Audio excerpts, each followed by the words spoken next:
In this tutorial, we're going to look at how trance is structured and how it's kind of put together. So we're just going to play through a remix of a Hans Zimmer track that I've done in a trance style, and we'll walk through after the full playback through the different sections and look at it in a bit more detail. But just before we do that, we'll just see up here we've got the DJ intro for this section here, the mini breakdown, bass line entry, melodic motif entry, the main breakdown, the drop, the kind of drop outro with another mini breakdown there, and this sort of beginning of the end section, the bassline exit, and then the DJ outro as well. So let's just have a little listen to that.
So there you have your typical kind of trance track structure there. So let's delve into the DJ intro here. The track actually starts a little bit before bar 1, as just a little upsweep into the track. But we're really looking at this first section here as being a section that a DJ can use to mix your record in with somebody else's. So this section here is supposed to sort of dovetail with this section from here, and the two kind of overlap and get mixed together so that you kind of finish, when this track finishes, the new track will finish at around about this point in the structure. So each time here we'll have a little listen, and we'll see that new layers and new little bits get added in roughly every 8 bars across the drum mix here.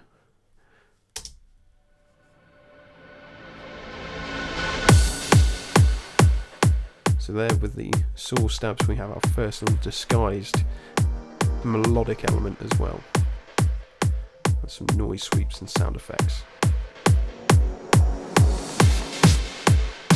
Now we've got the snare and clap back beat coming in here.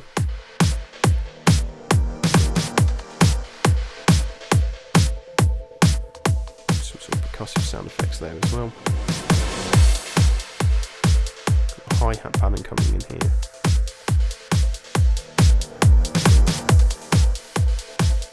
Obviously the kick drum has opened up and sounds much bigger. This sound effect, sound bed atmospheric thing is opening up as well. And there's some filtering going on here at the drums as this builds up.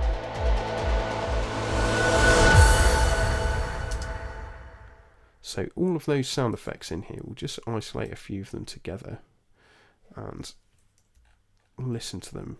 And these are all little structural cues that are put in by producers so that DJs will know where the track is in terms of its kind of global structure, and it will tell you all these things together will let you know that something big is going to happen or something massive is going to change in terms of the structure of the track. So we don't get anything as big as this in any of the other sections. We get a few other little audio clues here. We've got some reverse crashes and things like that, and some sort of reverse stabs, but the magnitude increases as the importance of the structural change happens.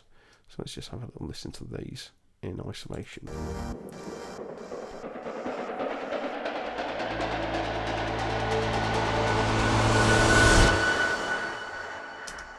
So it's those sound effects that if we mute those,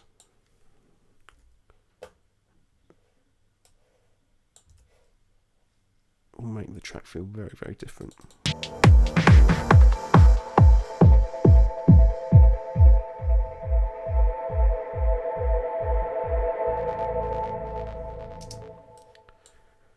One thing we do have there, we have some filtering on the drums as well that also lets you know that something big is happening here. So we can see on the drum submix here, we pull this back and we actually turn off that filter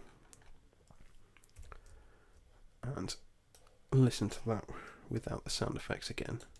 Should be much less noticeable, much less obvious that a big change is about to happen or something in the structure is changing.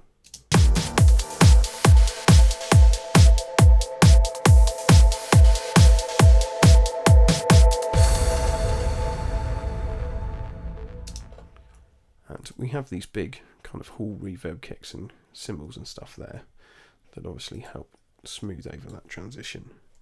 But none of that there is as powerful as everything in with the filtering. All these things together let the DJ know that something is going to happen. So let's listen to that again.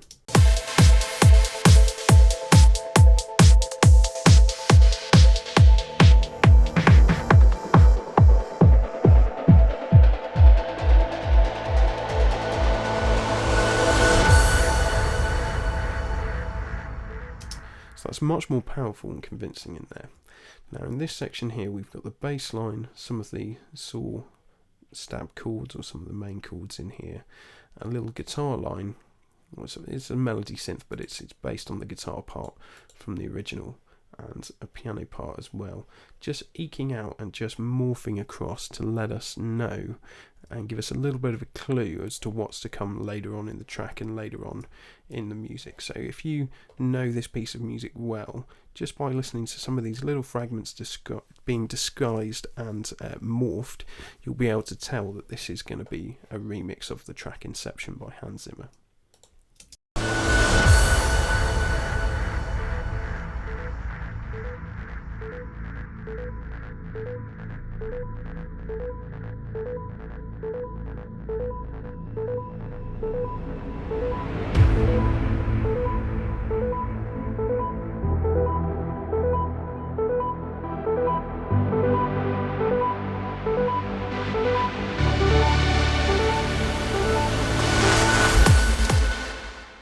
So again, we have filters opening on some of the synths. We have some reverse sweeps, sound effects, reverse crashes, etc.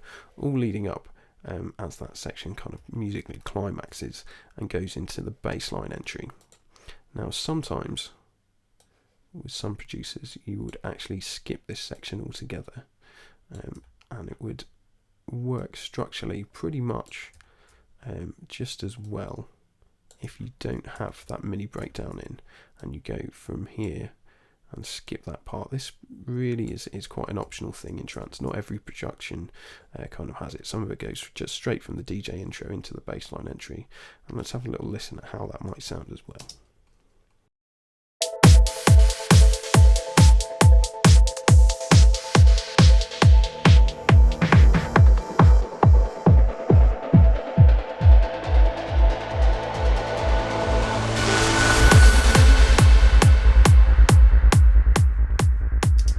So some of the fills and filters have to be changed slightly if you were to do that, and I've had to make the skip cycle go on a slightly different part, so it's a bit less jarring than it would be with if you just chop that bit straight out of there. But lots of obviously if you're writing a track that doesn't require the sort of mini breakdown at the start, you don't have that as an issue when you're writing and arranging it. But you could hear that musically it kind of works. There's not a problem with not including that mini breakdown section. So throughout this bassline entry, we kind of get the full bassline in all its glory, and we'll have a little listen to what it sounded like for the bars preceding it. Just a sort of filtered version.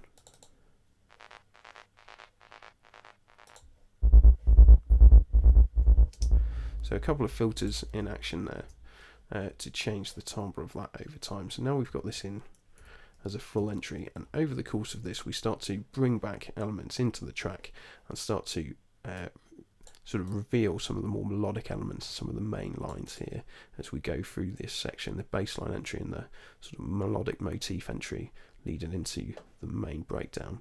So every 8 bars or so, something new will come in across the sort of sections to keep the pace and keep the vibe of the track going along.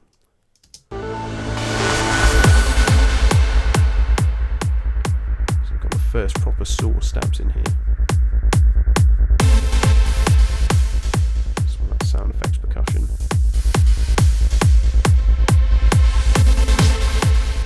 Bringing the backbeat back in there. Notice we stripped some of the drums out. So the sound effects are coming back in.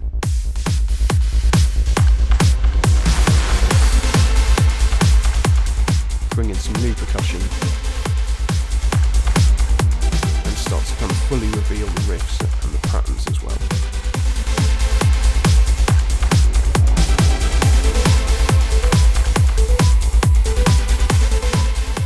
Some new ride cymbals coming in there.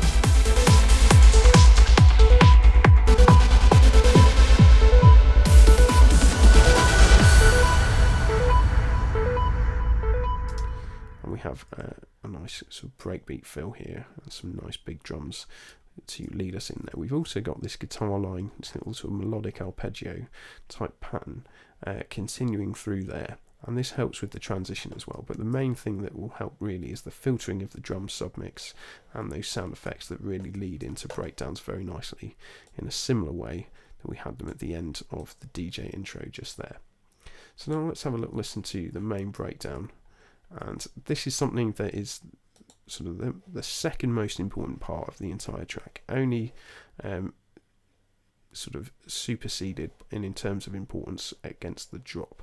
This is the most important. So everything in here that happens has to facilitate this drop feeling sort of big and powerful and punchy, and this is the kind of main chorus, the kind of climax of the emotion of the trance record, and it really has to be very powerful and impact upon the listener very effectively.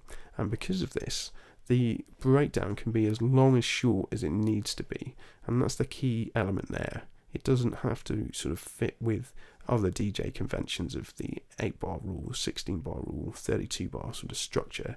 This can be as long or as short as it needs to be in order to facilitate that drop feeling really big and really powerful. So to start with, we've just got some of the piano chords and some of the pads and synths evolving in there as that melodic guitar line, that little arpeggio riff starts to kind of fade away with automation.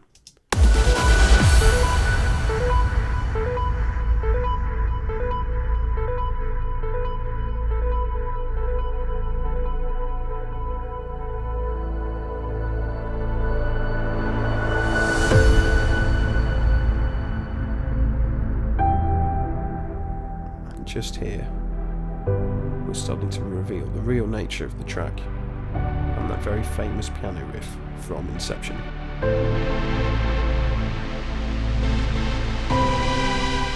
As the pads and lead synths start to open the filter position, so it feels very big and anthemic.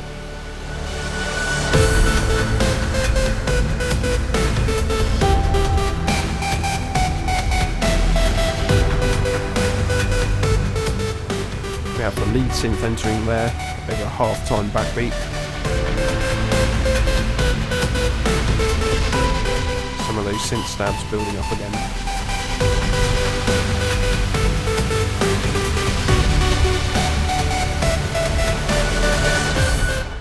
And once we've kind of gone through all of that, we then go into a little mini section here that kind of again just starts to build up the tension and amps up the sort of intensity leading up to this drop here.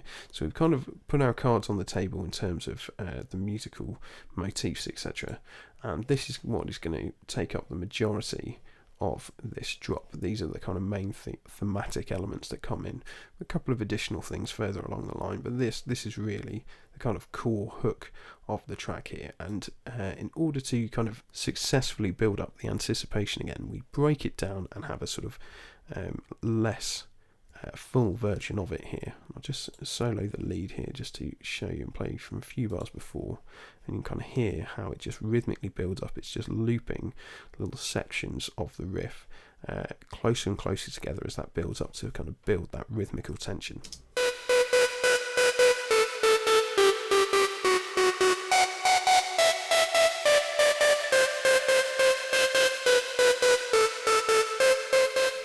First repeat there. Repeats here.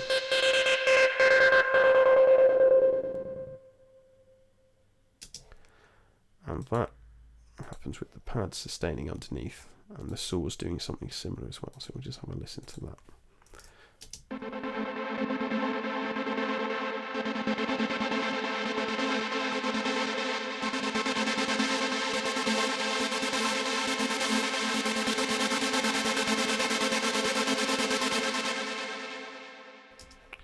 We can see there that there's some filter cutoff opening up there as well, so that works really nicely in tandem with those kind of repeating rhythms, and all of that together in with that sustained pad, synth pad here, really helps build up that tension up to these massive noise sweeps. And we have a look at what's called risers. We've got a couple here, some breaks and some different odds and ends, and we'll just listen to how big this sound effects section, how important that is in terms of the production and transitioning really into the drop section.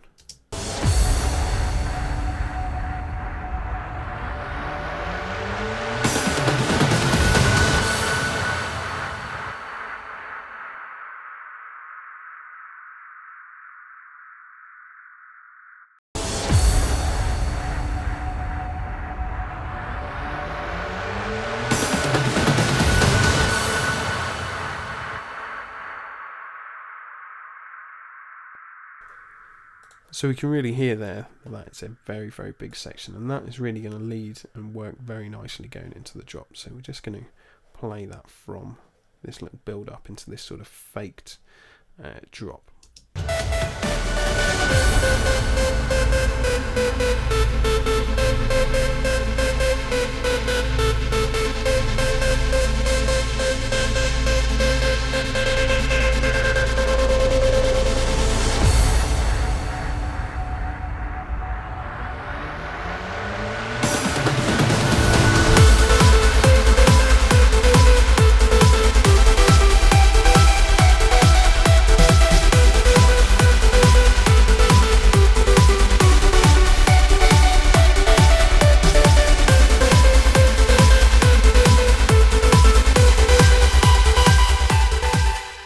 So the only new thing that we really get in the drop here are these little kind of rhythmic plucks to really just help drive the rhythm a little bit and help drive the groove. So we can listen to those in isolation.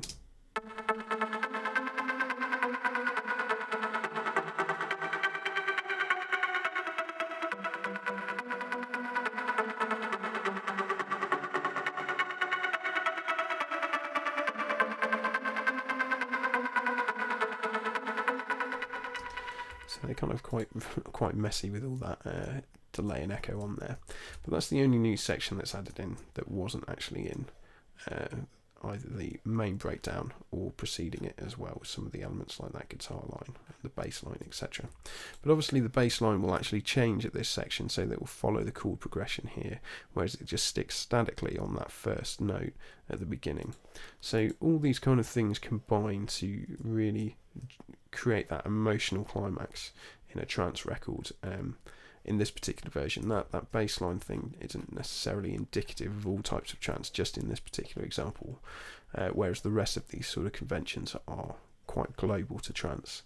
And the breakdown, and the drop is quite formulaic in the sense that most of these things will sort of happen at this section, and you'll usually get either some new thematic material added in, something extra, something sort of embellished or enhanced in some way, the second iteration of that sort of 16 bar section.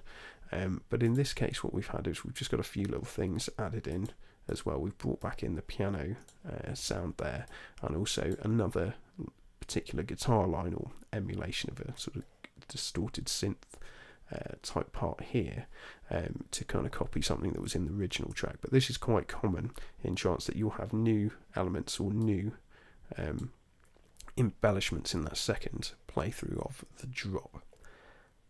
Also sometimes you get an exact replica of this but with the key change. That's also quite a common technique that's employed as well. So we'll just listen to these new elements in isolation so you'll be able to pick them out when it gets to them.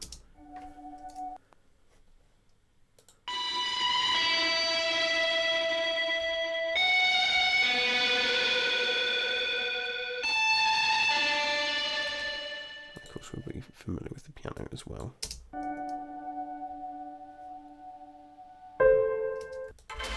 So let's hear that from this point onwards.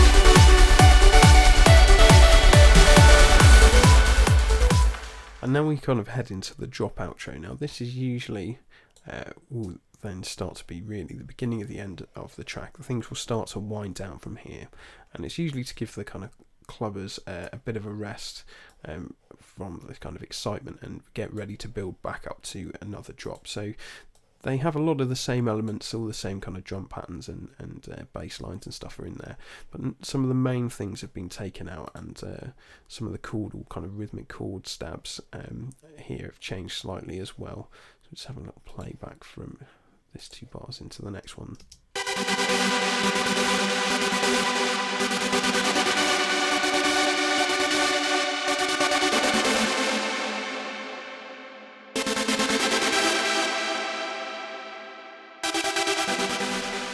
So just by making it simply more rhythmically sparse than that version there, it will kind of start to wind down and take the anticipation stuff away. And that's a kind of common thing that will happen in trance records sort of after the main drop section. Bits will start to kind of fall away, or the rhythmic intensity will drop down slightly. So you can kind of basically facilitate either the sort of beginning of the end section here, or what's also quite common is to have another mini breakdown that isn't really the same as the first breakdown. This is to kind of introduce the themes and introduce some of the melodic ideas and the bass lines and stuff that are going to happen further on. This is really to kind of cleanse the palette again and transition us out of the drop back into a section that's kind of reminiscent really of this melodic motif entry and the bass line entry. From this point on, this section and this part of the track from here onwards basically mirrors this part here. It mirrors all of this stuff in reverse. So we will start with the melodic motif entry and these sorts of things, and things will start to gradually fall away. And you can just see it visually in the arrangement. There's just less stuff in here, and it drops out and out until there's very little at the end of the track at the very, very last few bars. So we'll just have a little listen at how that kind of works and goes into this mini breakdown again.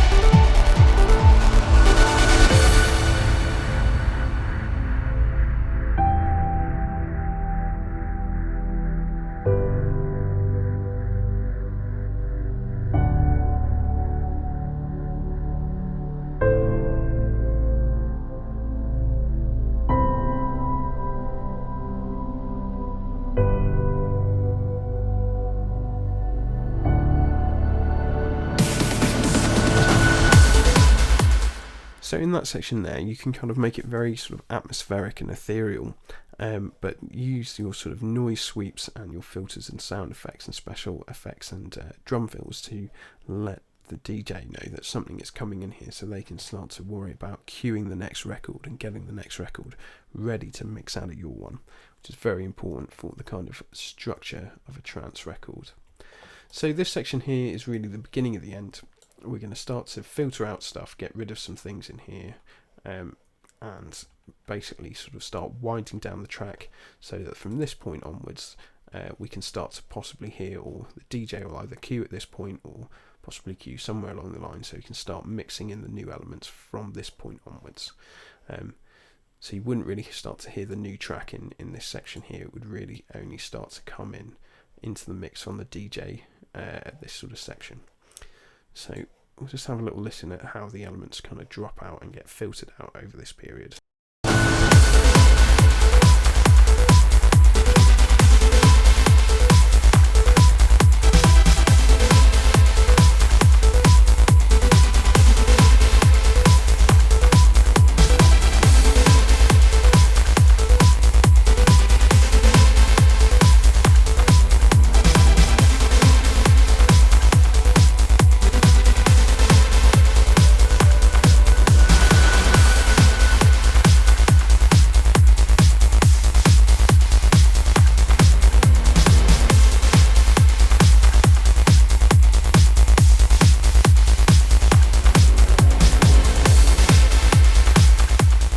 So we can hear there that rhythmically there's less material going on, but we can also see that it's getting filtered as well.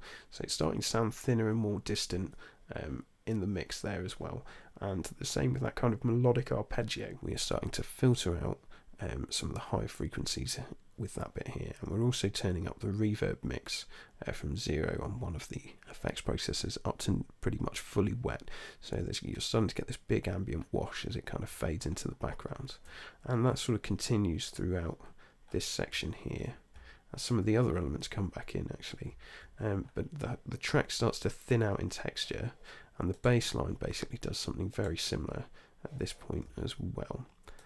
So we kind of start to cut all the low end out of it, and then just filter out a kind of thinner disguised version from the bassline exit as well. So let's just have a little listen at how that transitions or continues to transition through this section and get thinner and thinner.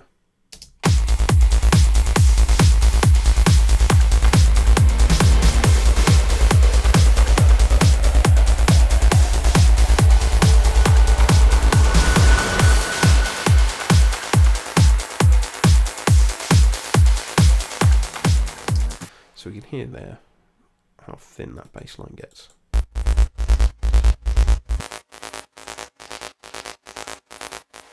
And that really continues to get thinner and thinner through that section.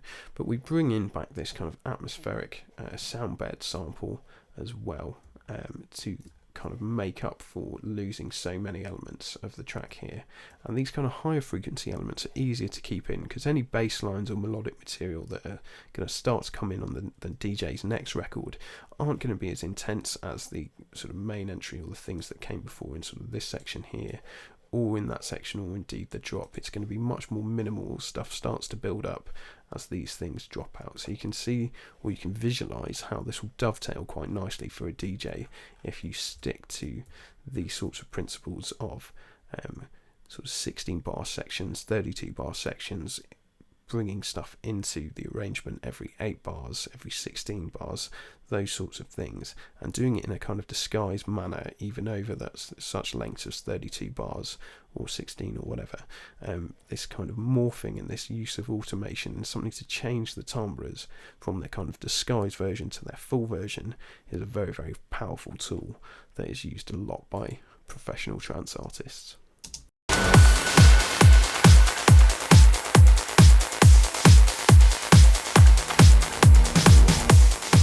And you can see here as well, visually in the arrangement, parts of the drum mix are starting to fall out as well.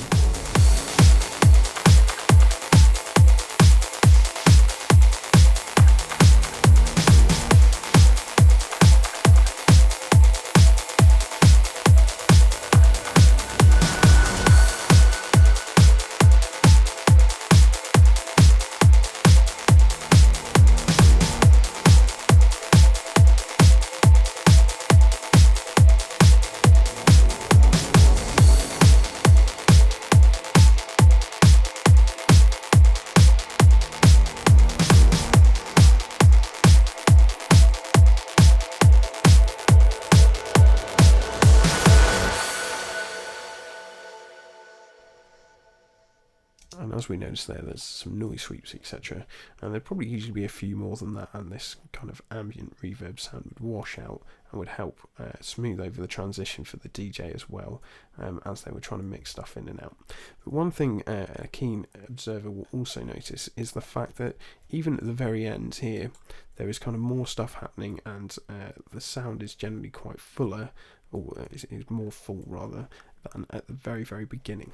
And that is something that's intentionally done by producers as well, because the new record will be coming in at this sort of point, and you don't really want the arrival of that new track to kind of overpower, just as when you lose this track, you don't really want to lose any of the impact and power of the DJ's mixing. So this is kept quite full, and the DJ can kind of thin out the timbre and the texture using his EQs on his DJ mixer, rather than sort of making that decision for him. So this gives the DJ a bit more flexibility by having it sound not quite as empty or quite as sparse as the actual DJ intro, and that is a very common theme and common thread in the structure of professional trance music at the DJ outro section, which does vary very, very slightly to the DJ intro, but the same principles are all there.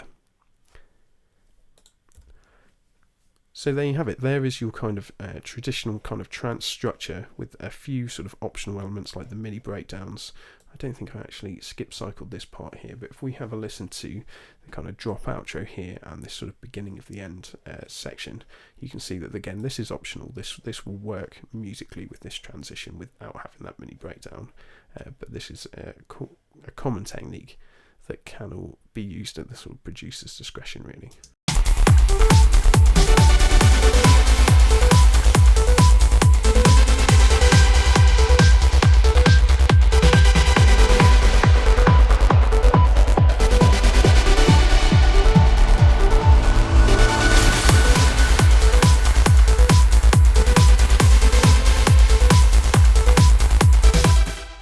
again, you can tell that this hasn't actually been arranged to include that. So some of the things that sort of build up and build down there don't dovetail very sort of elegantly, but sort of structurally you can do without the mini breakdown either section there.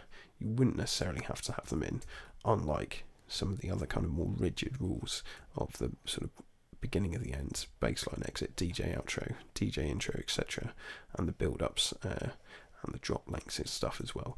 Those are all fairly rigid in terms of how many bars they last and how the conventions kind of work in there. You're probably your most freest section that doesn't have to really conform to the templates, or where producers will tend to have the most freedom in terms of structure and musical arrangement, is actually the main breakdown, because it is not dictated by the DJ, because no DJ in their right mind will really try and mix anything into or mix a new record in during the main breakdown, because you'd basically miss out the drop, which is the kind of most important part. So everything that's done structurally is done for either the DJs with all these kind of noise sweeps and effects, so people can the DJ can know whereabouts they are in the arrangement and where to cue the next record, or it's done things are put in there to kind of service this section, the drop, and make it the most kind of emotive and most powerful part of the record.